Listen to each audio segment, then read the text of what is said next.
ጤና ይስጥልን አድማጭ ተመልካቾቻችን ከቶፕንሽ ኔትወርክ ዕለታዊ ዜናዎችን ይዘን ቀርበናል። በቅድሚያ አርዕስቶቹ አዲስ አበባ በጎርፍ ጠቃ አደጋው የደረሰበት ክፍለ ከተማ ይጠየቃል ሲሉ ከንቲባ አዳነች አቤቤ ተናገሩ። የፌዴራል ቤቶች ኮርፖሬሽን በጁባ ከተማ ለሚያከናውነው የቤቶች ግንባታ የደቡብ ሱዳን መንግስት አስፈላጊውን ቅድመ ዝግጅት ማጠናቀቁን ገለጸ። በኢትዮጵያ ባለፉት 9 ወራት በኤሌክትሪክ መሰረተ ልማት ስርቆት ከ239 ሚሊዮን ብር በላይ ኪሳራ መድረሱ ተገለጸ። ኮሚሽኑ ከዋናው ጉባኤ በኋላ የተወያዮችን የውሳኔ ሀሳብ ለአስፈጻሚ አካላት አቅርቦ አፈጻጸሙን እንደሚከታተል አስታወቀ። በኮንጎ የተቀሰቀሰው የኢቦላ ወረርሽኝ እስካሁን ከተከሰቱት ሁሉ የከፋ ሊሆን እንደሚችል የአፍሪካ በሽታ መከላከልና መቆጣጠር ማዕከል አስጠነቀቀ። በአዲስ አበባ ከተማ ጎርፍ ብትጠቃ አደጋ የደረሰበት ክፍለ ከተማ ይጠየቃል ሲሉ ከንቲባ አዳነች አቤቤ አሳወቁ። የአዲስ አበባ ከተማ ከንቲባ አዳነች አቤቤ በተያዘው ክረምት በአዲስ አበባ ውስጥ ጎርፍ ቢያጋጥም ክፍለ ከተሞች ተጠያቂ እንደሚሆኑ ተናግረዋል። የአዲስ አበባ ከተማ አስተዳደር ከንቲባ አዳነች አቤቤ በተያዘው ክረምት የጎርፍ አደጋዎች አጋጥመው ሰውና ንብረት ላይ ጉዳት ቢደርስ ከማንም በላይ ክፍለ ከተማ ተጠያቂ እንደሚሆን አስጠንቀዋል። ከንቲባዋ ይህን ማስጠንቀቂያ ያስተላለፉት የአዲስ አበባ ከተማ አስተዳደር የ90 ቀናት መሪ ዕቅድ የውይይት መድረክ ላይ ነው። ህዝብ ውስጥ ትውላላችሁ፣ ታድራላችሁ፣ ትሰራላችሁ ያሉት አዳነች ከማህበረሰቡ ጋር ተቀራርባችሁ ችግሩን ታውቃላችሁ፣ ዋና ማዕከል ሁሉንም ችግር ማወቅ አይጠበቅበትም ብለዋል። መንግስት አሁን ያለውን የከተማ እድሳት አካሂዶ የክረምት ጎርፍ ሰው አጠቃ የሚል አይገባም ሲሉ የተደመጡት ከንቲባዋ መንገዶች ሲሰሩ የታለፉ ቦታዎች ካሉ በአፋጣኝ መጠገን እንደሚያስፈልግ ተናግረዋል። ክፍለ ከተሞች በበጎ ፈቃድ ስራዎች አዳዲስ የጎርፍ መውረጃ መተላለፊያዎችን መጠገን፣ አዲስ ካስፈለገ መገንባት የግድ መሆኑን አጽንኦት ሰጥተው አስምረውበታል። በተጨማሪም በማብራሪያቸው መንግስት የጀመራቸውን ቤቶች ለመጨረስ ማቀዱን፣ የጭቃ ቤቶች ግንባታ መቆሙን ጠጋግኖ ቁጥር ለማብዛት የሚደረግ አካሄድ እንደቀረም አስረድተዋል። ከዚህ ይልቅ ክፍለ ከተሞች የተለያዩ በጎ ፈቃደኞችን በማስተባበር የበጎ ፈቃድ ቤቶች እንዴት ሊሰሩ እንደሚችሉ ማሰብ እንዳለባቸው አሳስበዋል።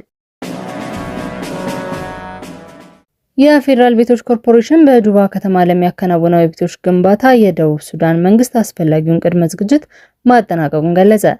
የፌዴራል ቤቶች ኮርፖሬሽን በደቡብ ሱዳን ጁባ ከተማ ለሚያከናውነው የዘመናዊ ቤቶች ግንባታ የሀገሪቱ መንግስት አስፈላጊውን ቅድመ ዝግጅት መጠናቀቁን ወደ ተግባር የሚያስገባ አዲስ ውል መፈራረሙን አስታውቋል። ኮሚሽኑ ባወጣው መግለጫ ቀደም ሲል በጁባ ከተማ የመኖሪያና የንግድ ቤቶችን ለመገንባት የሚያስችለውን ስምምነት መፈራረሙን ገልጿል።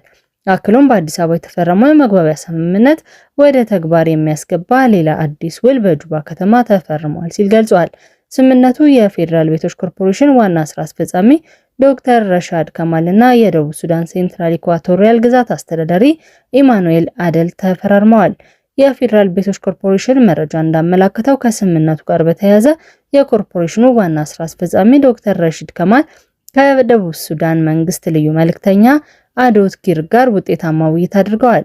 በተጨማሪም የህንፃ ግንባታ ሳይቶች መረጣና ተያያዥ የቅድመ ዝግጅት ስራዎች አፈጻጸም በግዛቱ የኮንስትራክሽንና ቤቶች ኮርፖሬሽን የቀረበ ጥናት ሪፖርት አማካኝነት በዝርዝር መገምገሙን ኮሚሽኑ አስታውቋል።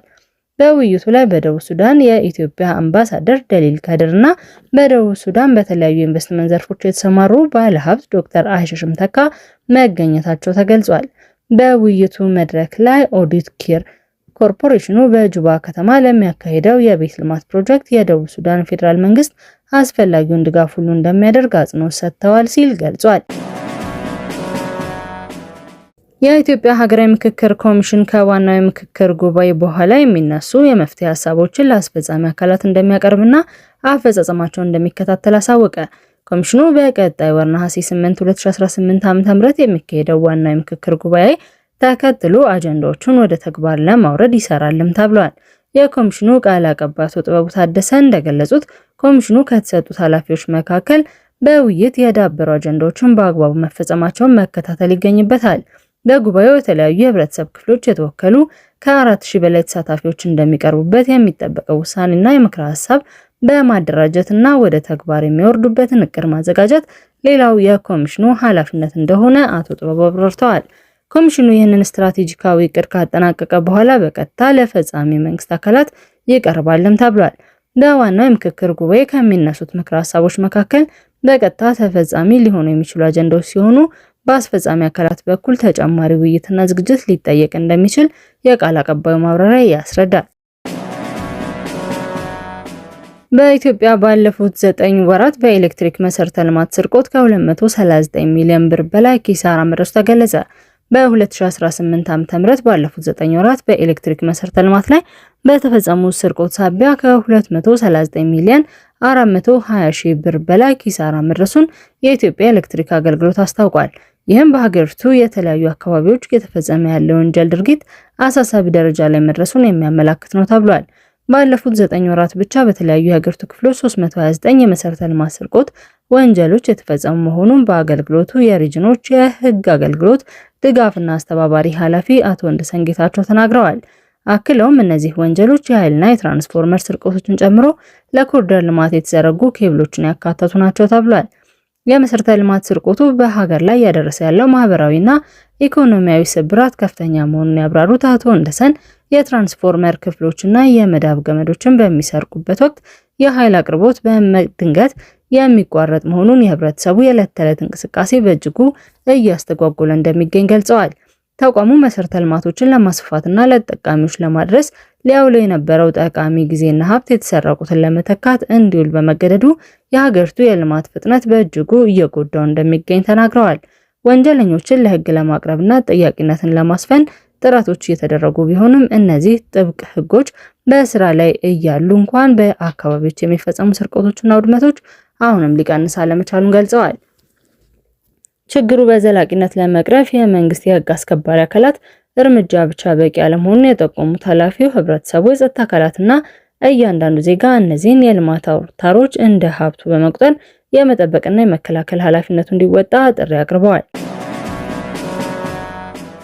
በኮንጎ የተቀሰቀሰው የኢቦላ ወረርሽኝ እስካሁን ከተከሰቱት ሁሉ የከፋ ሊሆን እንደሚችል የአፍሪካ የበሽታ መከላከልና መቆጣጠር ማዕከል አስጠነቀቀ።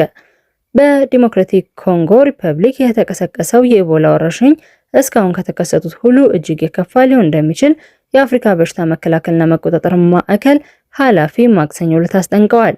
በአሁኑ ወቅት ከበሽታ ተጠቂዎች ጋር ንክኪ የነበራቸው በ10 ሺዎች የሚቆጠሩ ሰዎች ክትትል ሳይደረግባቸው መቆየታቸውን ገልጸዋል።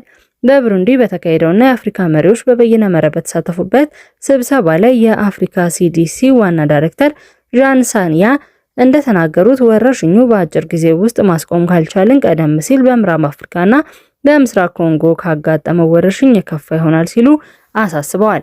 ዋና ዳይሬክተሩ እንደ አውሮፓውያን አቆጣጠር ከ2014 እስከ 2016 ባሉት ዓመታት በጊኒ፣ ላይቤሪያና ሴራሊዮን ተከስቶ ከ11000 በላይ ሰዎችን ሕይወት የቀጠፈው አስከፊ ወረርሽኝና እንደ አውሮፓውያን አቆጣጠር በ2018 በኮንጎ ተከስቶ የነበረው በአንጻራዊ ሁኔታ የሞት መጠኑ አነስተኛ የነበረው ሌላኛው የኢቦላ ወረርሽኝ እንደ ምሳሌነት ማንሳታቸውን ሮይተርስ ዘግቧል።